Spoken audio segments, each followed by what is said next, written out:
Howdy everybody, welcome back to Urban Odyssey. Today, a video that I've been working on for a while. It's a very important topic, and it's time that we kind of talk about it and do a formal presentation on it. So the topic is using two texts, but it's on the role that sexual regulation, sexual promiscuity, degeneracy, etc. All of these things, how do they factor into politics to control, and how have they been used against us? Now, the reason that this is a fundamental area of exploration is because anybody who does just a little bit of digging into the doctrines of the occult, the mystery schools, they are into sex magic. The reason for this is because pharmakia and sorcery, i.e. drugs are sorcery, and sex is like a drug, and thus it is another type of sorcery. But for, I guess you could say, a simple reason, because they believe that the closest thing to God is the generative principle, or the masculine and feminine energies joined together, which is the generation or creation of new life. So, with that being said, let's go ahead and get into it. On the first slide, the thesis: sexual liberation is not a grassroots uprising, it is a form of political control. The method: incite the passion, control the man, the enlightenment inversion of morality. The architects: a shadow network linking the Fabian, socialist, occultist, and intelligence agencies. So, first thing I want to do is make an interesting connection, and I want everybody to keep this kind of in the back of your head while watching this. Keep this in the back of your mind and kind of view this through the lens of commerce. So, this is from Webster's 1828 dictionary, commerce. In a general sense, an interchangeable or mutual change of goods, wares, productions, or property of any kind between nations or individuals, either by barter or by purchase and sale, trade, traffic. Commerce is foreign or inland. Foreign commerce is the trade which one nation carries on with another. Inland commerce or inland trade is the trade in the exchange of commodities between citizens of the same nation or state. The second definition is of particular interest. Intercourse between individuals, interchange of work, business, civilities, or amusements, mutual dealings, and common life. 3. Familiar intercourse between the sexes. Commerce is sex. And for the simple reason of what is commerce? Well, let's say that I want to do something. Well, I could find another person who can do something else, part of the plan, and I can enter into a business venture, an arrangement with that person to bring something about. So one person enters into an arrangement with another person to bring something about, to create a product or a service. It's generation, it's generativity. So keep that in the back of your mind, and let's move forward and talk about the sources that we're going to mainly reference. So, first one, which I've already done an article on Substack, I will leave the link for that, is Libido, Dominandi, Sexual Liberation and Political Control by E. Michael Jones. So I'll read a quick synopsis here.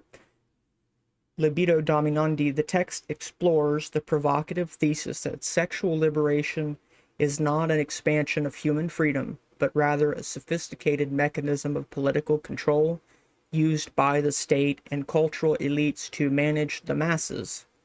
By tracing a historical lineage from the Enlightenment to the Marquis de Sade through 20th century figures like Wilhelm Reich and Alfred Kinsey, The author argues that promoting unrestricted desire eventually bypasses human reason and renders individuals easier to manipulate.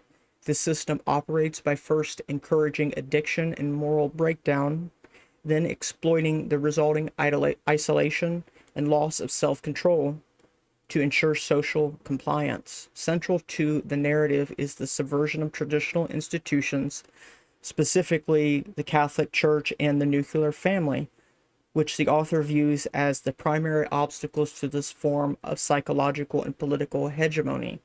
Ultimately, the work suggests that modern liberties serve as a covert form of bondage, where appetite replaces law as the instrument of rule.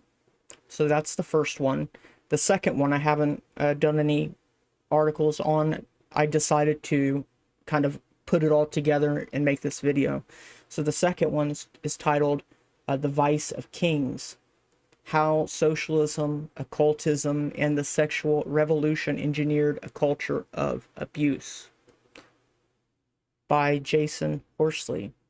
And I will read the synopsis. It says, in The Vice of Kings, Jason Horsley maps a disturbing convergence between his own family's elite history and a broader culture of abuse engineered by the British establishment. He explores how the Fabian society, intelligence programs like MKUltra, and progressive social movements functioned as tools for social engineering, often normalizing predatory behavior under the guise of liberation. By synthesizing autobiographical excavation with investigative research into figures like Aleister Crowley and Jimmy Savile, the author argues that organized child abuse is not a peripheral glitch, but an intrinsic feature of a secret superculture that rules through trauma.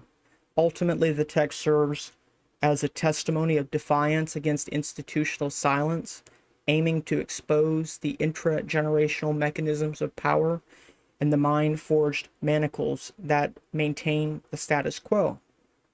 So those are the two primary sources that I'm basing this off of, with a second kind of follow-up and filling in the blanks and whatnot with first the history of the Fabian Society by Edward R. Pease, 1955. I do have an article on that, so I will put the link to that article in the post or the description, and you guys can check that out.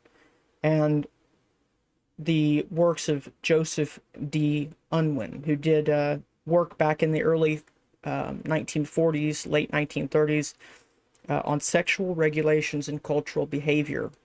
And interestingly enough, this second text here, the Hopusia, or the Sexual and Economic Foundations of a New Society, the book actually had this introduction section written by Huxley. So interesting connections, but those are the texts that we're going to be using. So let's go ahead and move forward.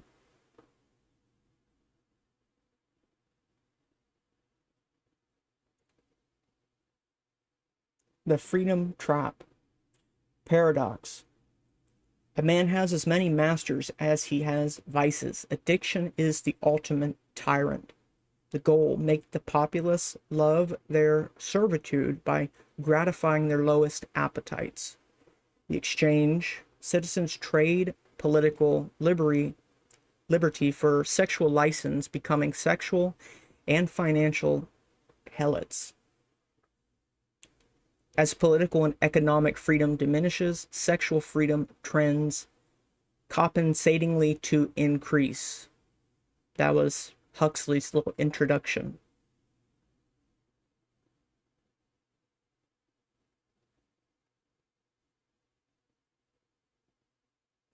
The physics of vice. The best way to control man is to do so without his awareness, through the systematic manipulation of the passions. Wilhelm Reich's strategy: destroy the father's authority and religious morality to create a malleable socialist man. The logic: if there is no self-control, there must be state control. It is ordained that men of intemperate minds cannot be free. The result: a population too distracted by impulse to resist tyranny. That's important. Too distracted by impulse, too driven by emotions, to resist what's, enslaving you. So now I'm going to go ahead and play a few clips for you to set the stage and give you some background on Alfred Kinsey. There is a documentary on that, which these clips come from, so I'll put the links to all those in the description, and you guys are highly encouraged to check those out. So let's go ahead and cue up the clips. First clip is a segment from the Masters Mahan podcast, and then the second two shorter clips are from the documentary. So the gist of this book is, and there was a purposeful disconnect in human sexuality, starting with the Kinsey Institute in America, particularly in terms of boys. We used to educate our boys and girls more intelligently when it came to sexuality. It is also true that prior to the invention of the Emerald City and the free sex movement of the Brave New World, farm boys and farm girls witnessed the process of sex early on. Boys and girls understood that if they wanted to increase their parents' rural estate, they had to participate in getting the best stallions with the best mares, the best bulls with the best cows, the best roosters with the best hens, and the best drakes with the best ducks, and the best sires with the best bitches. Bark. Woof, woof. The process of how this was done was witnessed annually, and in the case of our Randy Drake, every 20 minutes by land and by sea. I remember the first time I saw a stallion extend his proposal to a young filly who caught his eye. It didn't seem possible that that much love could fit inside him. Or her, for that matter. Parents then weren't afraid to explain the situation in easy enough terms depending on the age of the child witnessing the bull in the field. Either way, sexuality was better understood in terms of reality. It was then that this happened to your grandfathers and, for some of our listeners, to their great-grandfathers. Nazi Germany had a plan to sexualize America's children. And Nazi German scientists started working with Alfred Kinsey in the U.S., the Kinsey Institute. The great sex researcher of the 1950s. Right? Absolutely. And this is a man who performed sexual acts on 6-week-old babies, boys, and then wrote that every child wants to be sexual. And he interviewed pedophiles and asked pedophiles, what do you think a child wants? It's a completely flawed work, but we have built America's sexual foundation. Every book, every viewer read when they grew up was based off of Kinsey's work, all our curriculums. Hugh Hefner was a subject of Alfred Kinsey. I didn't know. Kinsey met Hefner at a college campus, and Hefner was still a virgin at the time, and he groomed Hefner and he said, look, through publication and pornography, we can desensitize the American male. It is a planned, systemic, and systematic attack. What started happening 3 or 4 generations back was the purposeful mystification and mythologicalization of human sexuality. These began with the blunt porn industry. Boys and girls have always been interested in sex, thank goodness. Being roughly 153 generations back from Adam and Eve, my ancestors had almost 200 chances to blow me off. How grateful I am that every one of these 306 couplings successfully happened. Societies of men for the boys and societies of women for the girls worked to make puberty and ascension into adulthood easier and gratifying. A boy's maturity, his testosterone, and his natural desire to achieve, provide, and protect were celebrated when he started getting muscles, acted bravely, went on hunts and vision quests, and performed rites of service for his family, his greater family, and his tribe. This was connected to the idea of sexuality. The transition was a bit more forced on the girls, where a boy had to be tuned into his future purpose. A menstruating girl discovered her purpose and then had to deal with it. Anciently, this usually consisted of a great celebratory expression from the older women in a tribe, after which the girl was usually escorted to a private place where she was encouraged to reflect deeply on what it meant to be a temple of life for the sake of others. It was a holy time for both sexes, and the education of such was taken very seriously. All of this changed in first world countries with industrialized porn. Real-world experiences were replaced with mythological stories, imageries, and fake scenarios. People became objects on a page, and human shape and form became platonic.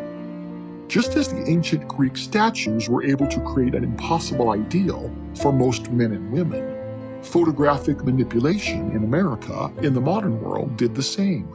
Things that were once witnessed and explained in a real-world setting were now whispered, giggled, and lusted over behind closed doors.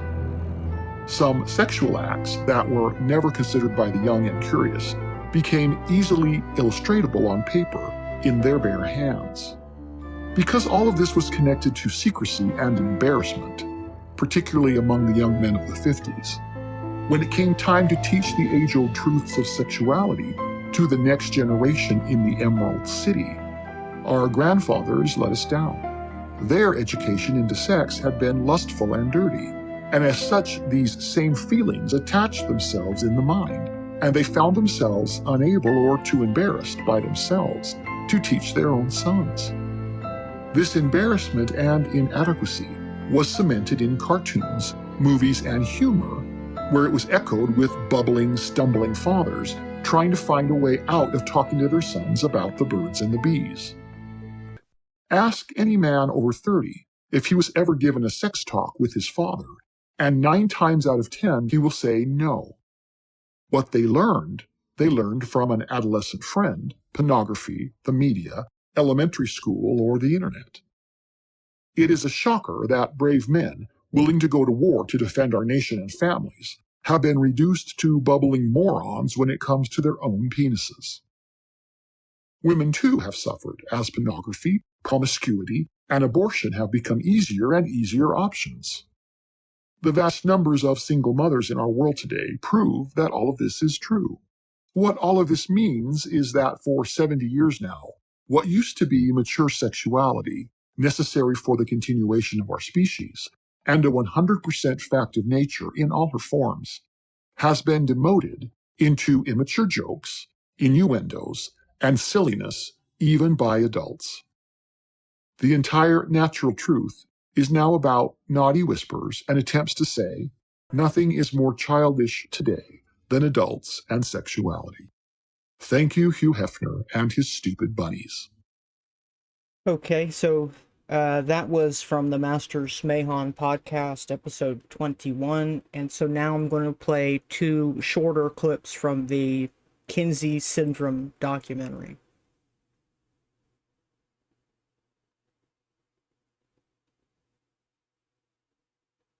One of the interesting things I found several years ago in researching the Satanist Aleister Crowley was the influence that he has had on so many people here in the United States of America. And one of the men that he had influenced was Alfred Kinsey. After publishing his male and female reports, Kinsey began to travel abroad and study sexuality in foreign countries. In his book, Kinsey co-author Wardell Pomeroy wrote that Kinsey went looking for a prized item, the diaries of Aleister Crowley. Crowley died just a year before Kinsey's book came out. Crowley was a famous and highly controversial British occultist in the early part of the 20th century. His sexual exploits and bizarre and sometimes deadly satanic rituals had been exposed in the London newspapers. He also talked about taking a virgin and having sexual relations with her, and then upon a climax, to actually murder her, cut her in 6 pieces, and put the names of the various demon gods on those 6 limbs, those 6 parts of her body. Taking the name for the Antichrist in the Bible, Crowley called himself the Beast 666. His famous saying was, "Do what thou wilt shall be the whole of the law," by which he justified all forms of immorality. Crowley had a sex temple and had practiced group sex and orgies and what have you, and so-called sex magic. Crowley was into pedophilia. he was into justifying his pedophilia. In fact, he had said, "Let me seduce the boys of England." He wanted to seduce them, and then he starts talking about sodomy. And people today will still try to argue that he was just using it as a metaphor. It was just symbolic or some stupid BS like that.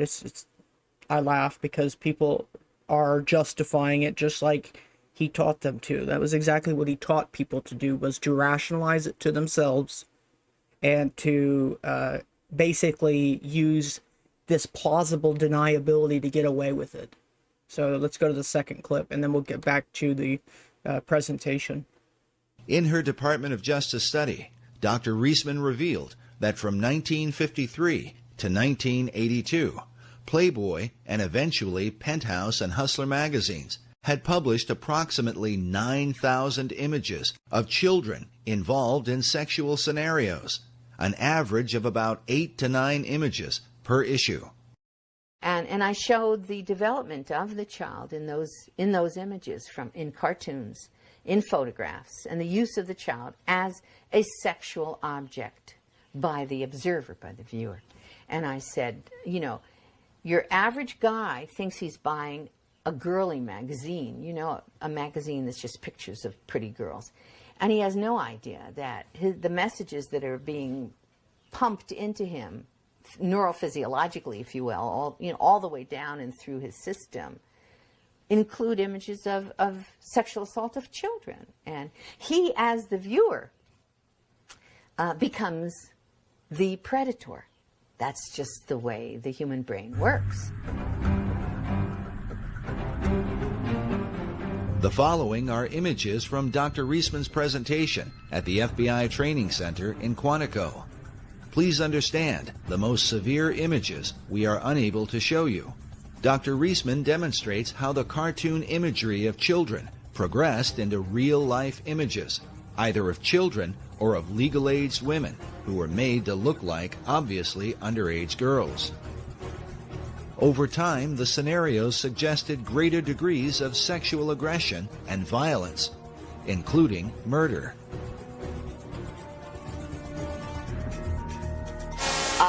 That cartoon says, can you read it?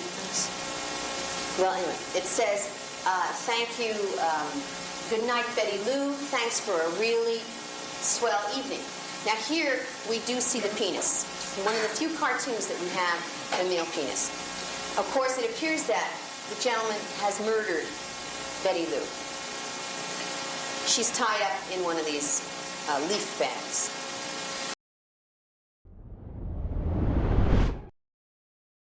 So is it really surprising anymore that the whole government and corporations are all run by people like this? It's not surprising when you kind of follow the trail. And so that's hopefully what I'm going to do for the people who watch this video. I want people to understand that this is kind of the natural conclusion, you know, where everything meets. This is the point where all of it comes together.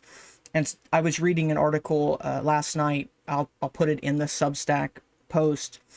It said that the place that the left and the right meet, you know, so it's like the left and the right, the Democrats, the Republicans, they disagree on all this different stuff, but the one thing that they come together on is Epstein Island. And so it makes you think. It really does make you think.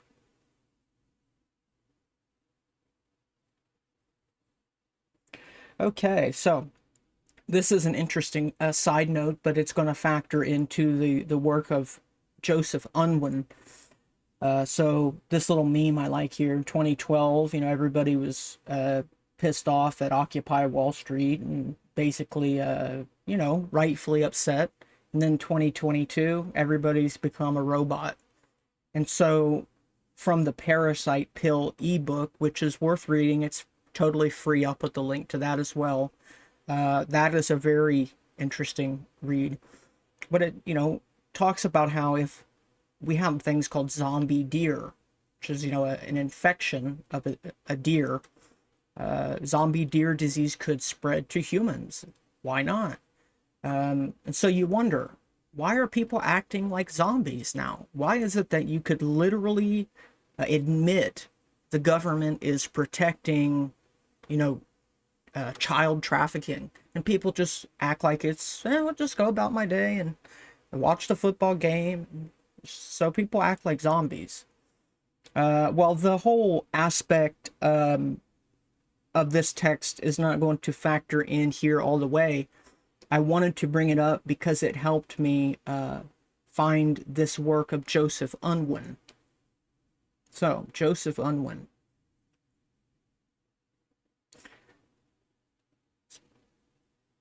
British ethnologist and social anthropologist at Oxford University and Cambridge University, Joseph Daniel Unwin, conducted a massive study of 6 major civilizations and 80 lesser societies covering 5,000 years of history. He set out his study expecting to find evidence supporting Sigmund Freud's theory that civilizations are essentially neurotic and destroy themselves by restricting sex too much. He's saying he thought that Freud would be right. And so he does a test to confirm that. But to Unwin's surprise, all the evidence he discovered pointed exactly to opposite conclusions. In his exhaustive examination of sexual behavior and their effect upon society, Unwin observed that monogamous cultures prosper, and those disinclined to restrain sex to monogamous marriage remains primitive, or if the culture was once successful, it declines.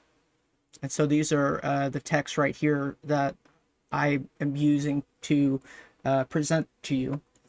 Unwin's conclusions, which are based upon an enormous wealth of carefully sifted evidence, may be summed up as follows. All human societies are in one or another of 6 cultural conditions: zoistic, monistic, deistic, or rationalistic, expansive, or productive. Of these societies, the zoistic displays the least amount of mental and social energy, the productive society the most. Investigation shows that the societies exhibiting the least amount of energy are those where prenuptial continence is not imposed and where the opportunities for sexual indulgence after marriage are the greatest. I'll read that again. The investigation shows that the societies exhibiting the least amount of energy are those where prenuptial continence is not imposed and where the opportunity for sexual indulgence after marriage are the greatest. The cultural condition of a society rises in exact proportion as it imposes prenuptial and postnuptial restraints upon sexual opportunity. If you want to destroy any nation without war, make adultery or nudity common in the young generation.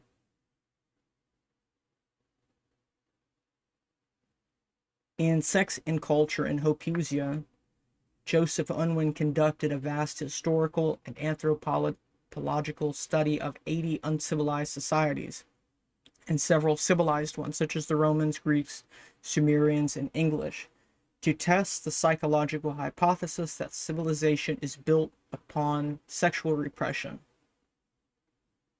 His findings were absolute. The amount of social, mental, and expansive energy displayed by a society is directly proportional to the amount of sexual restraint it imposes on itself.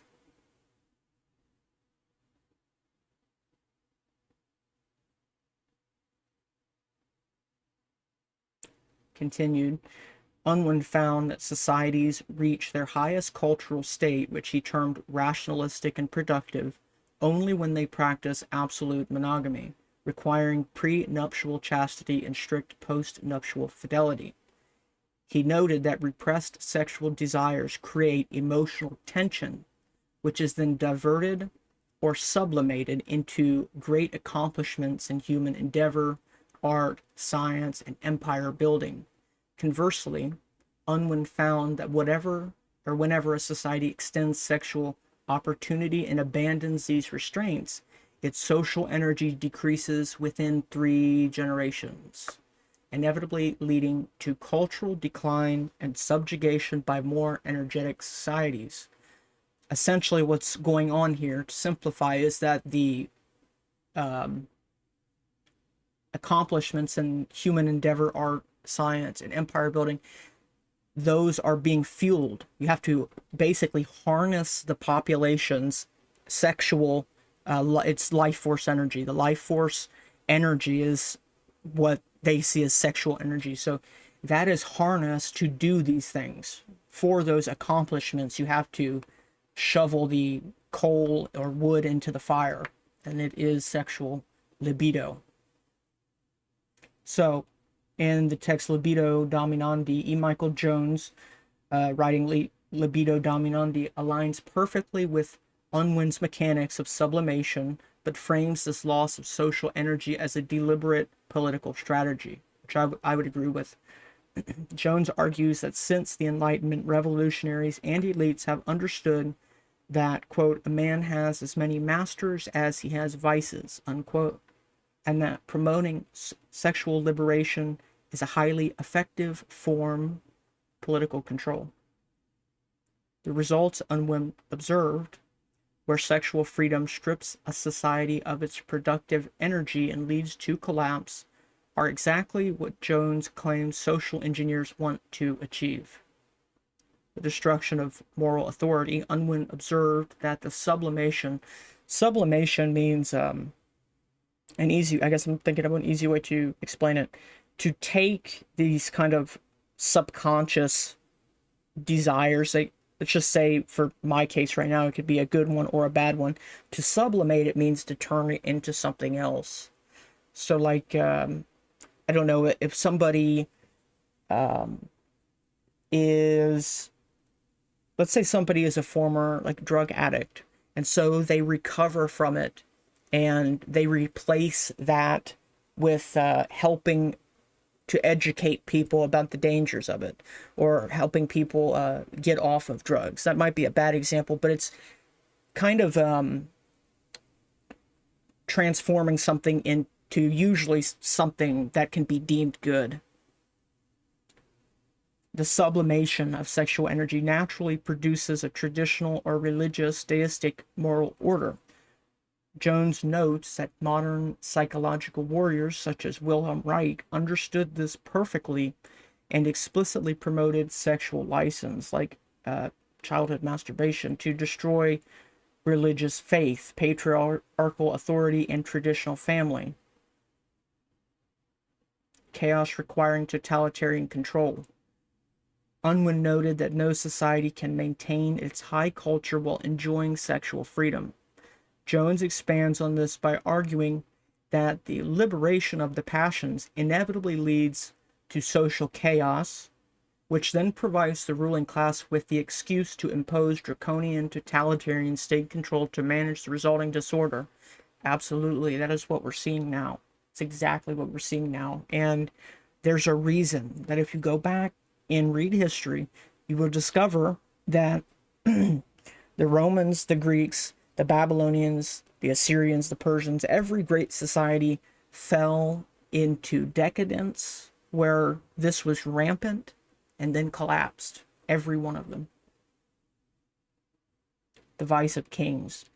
Jason Horsley's The Vice of Kings also parallels Unwin's findings by examining how the upper echelons of society, such as the Fabian Society, occultists like Crowley, and modern intelligence agencies have actively promoted sexual deviance to mold culture. Domination by the energetic. Unwin found that within any society, the group that inherits the sternest sexual regulations dominates the other groups. Horsley and Jones both demonstrate how a wealthy, highly educated ruling class, who themselves maintain tight networks of power and privilege, deliberately degrades the sexual mores of the lower classes through pornography, sex education, and mass media to keep them docile, atomized, and easier to dominate. The link between unbridled appetite and sadism. Unwin suggested that when humans refuse to restrain their impulses, their behavior degrades to a zoistic state focused purely on the satisfaction of immediate appetites. Both Horsley and Jones argue that sexual liberation ultimately descends into horror, abuse, and death, Horsley traces how the deliberate breaking of sexual taboos by cultural elites such as the Marquis de Sade, Alfred Kinsey, and Aleister Crowley inherently leads to a sadistic exploitation of the vulnerable, particularly resulting in organized child abuse.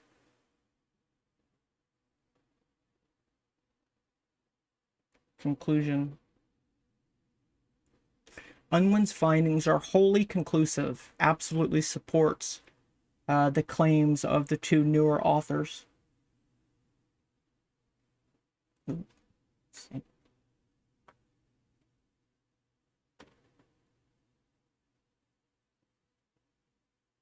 Unwin empirically proved that sexual restraint builds individual autonomy, social cohesion, and civilizational power, while sexual license destroys them.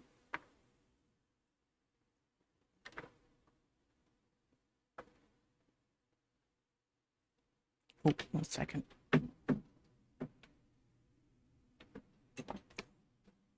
My mouse died. Let me plug it in. There we go.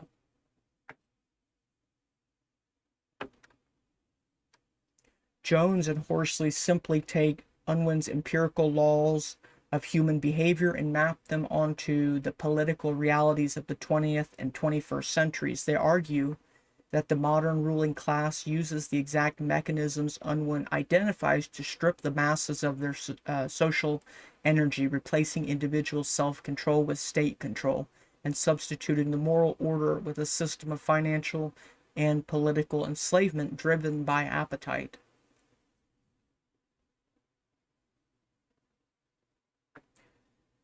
Enter the Fabians. Their whole thing is the wolf in sheep's clothing and the silent takeover.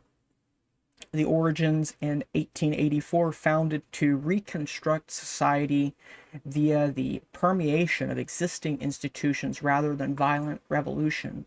Their strategy is gradualism, slow and visible change, the strategy of Fabius Cunctator, the delayer is what that means. The boiling the frog. Basically, if you put a drop of frog into boiling water, its muscles, it will just jerk and it will jump out immediately. But if you put the frog into room temperature water and then you heat it up slowly, the frog will sit there and boil itself, basically. The elite, not a movement for coal miners, but for the intelligentsia, social engineers shaping the masses. And today the Fabian Society is very popular. I believe all of their prime ministers have been friends of the Fabian Society. George Orwell did say in his own words that he based IngSoc, English socialism, off of the Fabian Society. So they are a very important aspect. And their logo, old one at least, was literally a wolf in sheep's clothing. So I don't, it's a pretty good admission. Technocracy and the empty self, a view of humanity. Fabians viewed the common man as a basket of eggs for an elitist omelet. Infiltration penetrated the Labour Party, LSE, and even the Conservative Party via permeation. Permeate, to get it spread throughout, to get your agents of chaos in all parts of society. Psychological warfare, replacing tradition with scientific social control and behaviorism, behavioral psychology conditioning.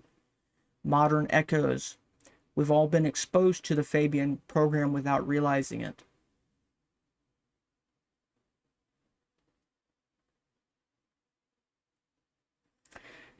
Esoteric nexus. Fabianism intertwines with theosophy, spiritualism, and occultism. Frank Podmore, Annie Besant with co-masonry. Philosophy being do what thou wilt. The spiritual mirror of political deregulation. Essentially, do what you want, and you can do whatever you want. And then when we promote that as a society, when people do what they want, and things don't work out because generally you can't do whatever you want and have no consequences.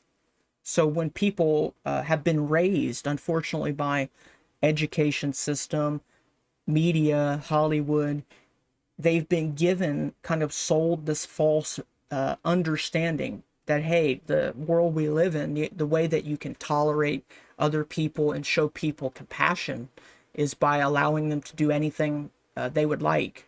And when that basically leads to ruin, obviously it leads to ruin, what it will do is it will kind of traumatize the person. The person will feel as if they have repeatedly failed over and over. And this is a recipe that doesn't end well. The B666 was connected to British intelligence. So all of the people who are into Aleister Crowley know that he was a Fed.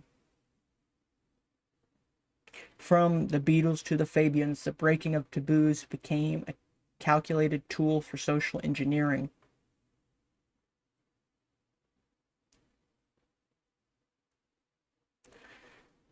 Crowley's intelligence connections.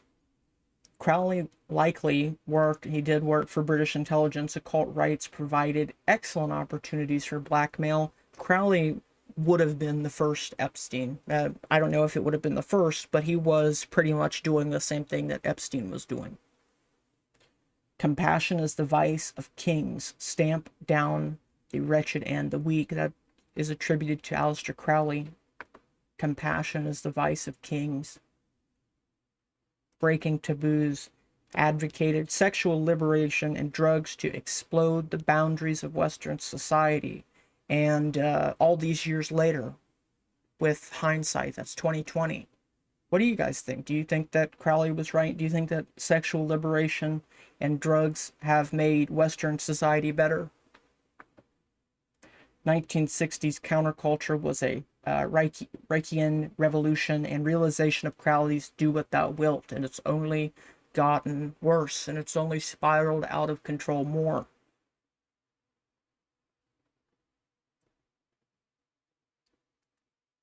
Systemic impunity pattern. High-level elites such as Jimmy Savile, protected by the very institutions that they abuse. The mechanism. Abuse acts as a hazing ritual and a binding agent for the ruling class. Savile's role, not a lone predator, but a national institution facilitated by MPs, NHS, and royals. The backing, pretty much, of anybody who matters. Complicity. The laws are made by those who break them. The laws are for thee, but not for me. Yeah, essentially, they tell you that you are to think and feel and do one thing, but in reality they are hypocrites and they do an entirely different thing. This is the true meaning of Mahanism, Masters Mahan. They are essentially horrible people who can't live in truth. And that's a very important thing to understand. They can't live in truth. And so they have to lie to themselves. That's the inversion. When you can't live in truth, you invert everything around you, and especially if you have all of this political power, money, whatever, you have the ability to quite literally invert the world around you just because you can't live in truth. This is the origin of demons. This is what Satan is. It's all the same thing. It's inverted. Satan. Basically, he says that he was God, and he wasn't going to follow what God says. So it was inverted. He was God, and God was not God. And he's doing something good by freeing man from captivity. It's a mirror image, and that is still today why crazy and insane and normal people have been inverted. Now 51% of the world's population has gone crazy, which means the crazy people are now normal, and they're surrounded by crazy people.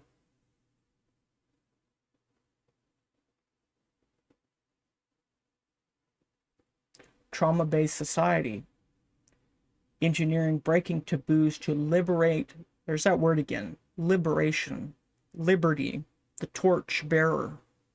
It's all about liberty and freeing from restraint and captivity, but it doesn't work when you actually implement it. The irony is that the people who truly believe in this do what thou wilt, i.e.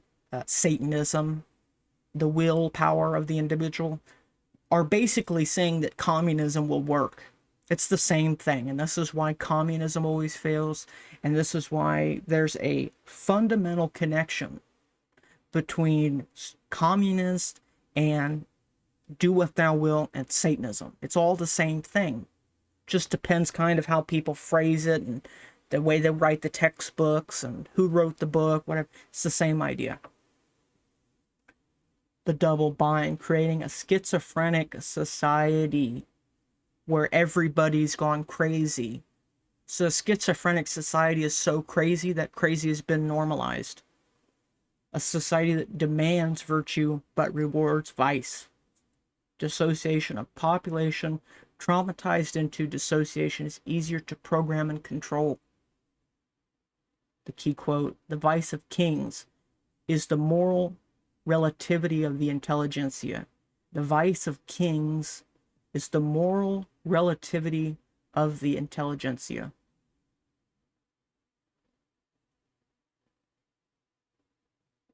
Today's echoes, the algorithm of control, internet pornography, the ultimate realization of the, quote, masturbatory state. This, I've talked about in other videos, the idea that you are so distracted. You know, you can just sit there and scroll on TikTok and not think of anything. You don't even have to think. You can have everything read to you. You can have DoorDash bring you your food, etc. It's this idea that you have a constant jack into your head of dopamine. You're just being flooded with dopamine, with the end goal being that once everybody is addicted and they can't give that up, that stream will be swapped with central bank digital currency. The CBDC will become artificial dopamine so that it can basically be used to program everybody, because everybody is used to it. Everybody is used to being in that comfortably numb state. And so once everybody can't give it up, then they will bring in the CBDC. And they will give the power of that CBDC to some AI computer, some central computer. Corporate power. I'm sorry, I didn't finish it. The ultimate realization of the masturbatory state, isolation and addiction. Corporate power. The wolf is now corporate.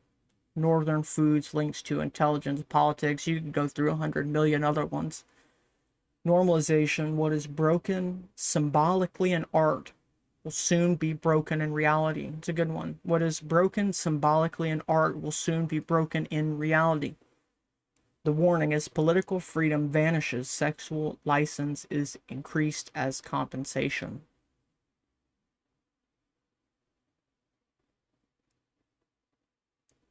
Breaking the spell. 1. Sex is politics. Remember, it's commerce. So I hope you guys did keep that in the back of your mind. That is the basis of it all. Commerce is sex.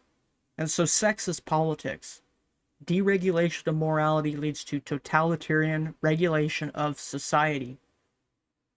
Gradualism works.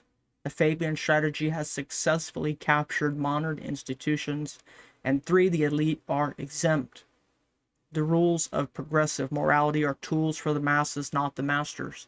And as long as nobody does anything about it, as long as they can tell you to your face that they are kidnapping children and drinking their blood, and nobody does anything about it, the elite are exempt. And to finish everything off, here's this again.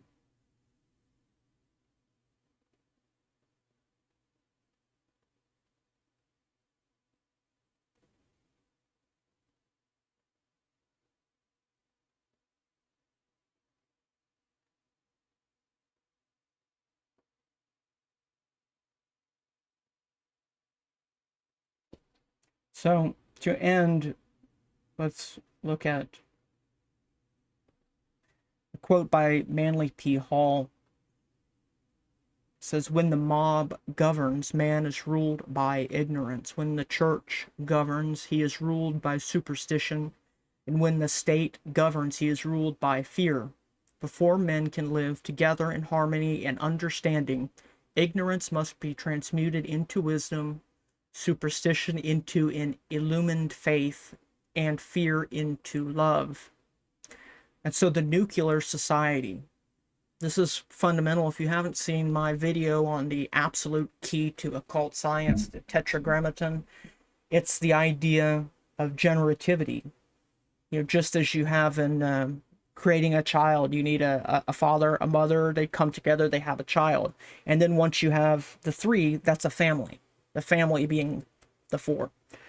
So the quote-unquote nuclear society, the father being the state, fear, the mother being the church, superstition, and the third, the joining of the two, is the mob, the sheeple. The spirit of society is the people, ignorance. Now, those are important because in the legend of Osiris, he's cut into 14 pieces, and all pieces except one are recovered, that being the phallus, which is thrown into the Nile. And in recent times, the legend has been changed to eaten by a fish or fishes, but it's 3 fish. The phallus of Osiris is thrown into the Nile, the generative force, and devoured by 3 fishes: ignorance, superstition, and fear. So what's being said there is that the generative principle of society, of man, the sun, Osiris, has been consumed by ignorance, superstition, and fear, or the church, the state, the mob. And so the mysteries for pretty much all of human history, their goal has been to eliminate the 3 fishes. In Freemasonry, these are called the 3 ruffians, or the 3 Jewes. The Jubilo, Jubilum, and Jubilo, or whatever, however you say it. They're the 3 unworthy apprentices who kill Hiram Abiff, the master builder, and the word of Freemasonry is lost because they kill the only person who knows it. And so the 3 ruffians are the 3 fish. It's the same story, it's just kind of slightly changed. So the generative principle of society has been consumed by the church, the state, and the mob. And so they believe that if they destroy those 3 things, basically communism, get rid of the church, get rid of the state, and get rid of the mob, that they can recover the generative principle. Now, why is it that they keep building the Tower of Babel over and over again, and it's destined to come crumbling? It's down. It's because we're missing something. We're missing the generative force. There's something that we don't have, that as soon as we build the tower for the 167th time, it's going to come crumbling down again. It's because we haven't recovered, quote unquote, that which is lost. And so my belief behind the whole allegory there is that what they're doing is they're trying to force it. It's like they think that they can accomplish this by forcing, forcing, let me get a highlighter out so people can follow.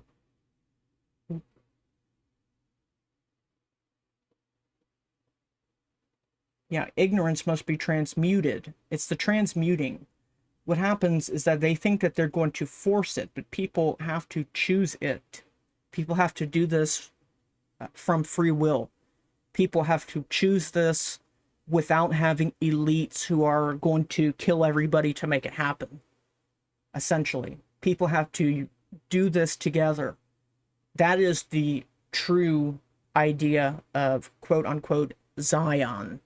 The idea that if people were to come together as a body, stop being divided, live for a cause that lifts other people up based on love and faith for other people, then if we transmute ignorance into wisdom, superstition into a faith that actually knows what's going on, and fear into love. If we were able to transmute those things, then maybe we could get back to the state that we were once in, but it will never work so long as it's forced on the people, or they use these little mind games or karma plays or harmony. It doesn't work that way.